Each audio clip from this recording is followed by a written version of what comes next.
لبيك اللهم لبيك لبيك لا লাব্বাইক আল্লাহুম্মা লাব্বাইক ধ্বনিতে আজ মুখরিত হবে আরাফাতের ময়দান। সূর্যোদয় থেকে সূর্যাস্ত পর্যন্ত এই ময়দানে অবস্থান করবেন লাখ লাখ ধর্মপ্রাণ মুসল্লি। বাংলাদেশ সহ বিভিন্ন দেশের হাজিরা আজ ধর্মীয় আবেগ ও অনুভূতির মধ্য দিয়ে মহান আল্লাহর কাছে ক্ষমা চাইবেন, মহান রাব্বুল আলামিনের কাছে গুনাহ মাফের আকুল আবেদন করবেন। সেলাইবিহীন 2 টুকরো সাদা কাপড় পরে হজের নিয়ত করে হাজিরা মক্কা থেকে মিনায় আসেন। মিনায় নিজ নিজ তাঁবুর মধ্যে নামাজ আদায় সহ অন্যান্য ইবাদত করেছেন। ফজরের নামাজ আদায় করেই আরাফাতের ময়দানের উদ্দেশ্যে জড়ো হন হাজিরা। সেলফিন অ্যাপে দেশ বিদেশের যে কোনো জায়গা থেকে অ্যাকাউন্ট খুলতে পারবেন কোনো ঝামেলা ছাড়াই। সেলফিন, আগামীর ব্যাংকিং। এদিন জোহরের নামাজের আগে আরাফাত ময়দানের মসজিদে নামিরার মিম্বরে দাঁড়িয়ে আরবি ভাষায় হজের খুতবা পাঠ করা হবে। এবার খুতবা দেবেন পবিত্র মসজিদুল হারামের ইমাম ও খতিব শায়েখ মাহের বিন হামাদ আল মুয়াইকিলি। হজের খুতবা বাংলা সহ প্রায় 14টি ভাষায় অনুবাদ করে শোনানোর প্রস্তুতি রয়েছে।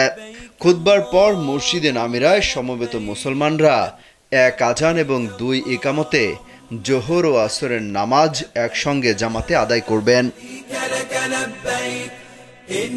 সূর্য অস্ত যাওয়ার কিছু সময় পরে হজযাত্রীরা মাগরিবের নামাজ আদায় না করেই আরাফার ময়দান থেকে প্রায় 8 কিলোমিটার দূরে মুজদালিফার উদ্দেশ্যে রওনা দেবেন।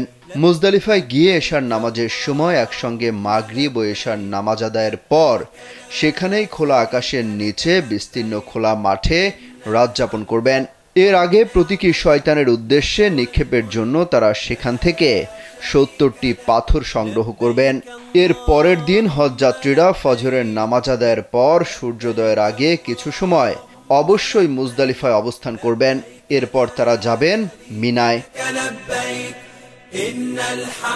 মিনার জামারায় বড় শয়তানের উদ্দেশ্যে প্রতীকী 7টি পাথর নিক্ষেপ শেষে পশু কোরবানি এবং রাসূল সাল্লাল্লাহু আলাইহি ওয়াসাল্লামের আদর্শ অনুসারে পুরুষরা মাথা মুন্ডনের পর গোসল করবেন।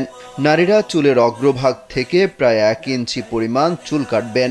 এরপর হাজিরা সেলাইবিহীন ইরহাম খুলবেন।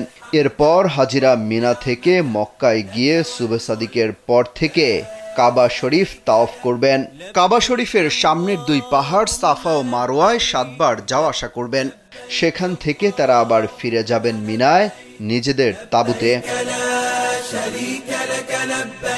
হজযাত্রীরা 11ই জিলহজ আবার জামারায় গিয়ে জোহরের নামাজের পর থেকে পর্যায়ক্রমে ছোট, মধ্যম ও বড় শয়তানকে 7টি করে 21টি পাথর নিক্ষেপ করবেন। একইভাবে 12ই জিলহজ আবার 21টি পাথর নিক্ষেপের পর সন্ধ্যার আগে তারা মিনা ত্যাগ করবেন। 10 জিলহজ থেকে 12ই জিলহজ সূর্যাস্তের আগ পর্যন্ত যে কোনো সময়ে কাবা শরীফে ফজর তাওয়াফের মধ্য দিয়ে শেষ হবে পবিত্র হজের আনুষ্ঠানিকতা। অমিত হাসান রবিন, কালবেলা।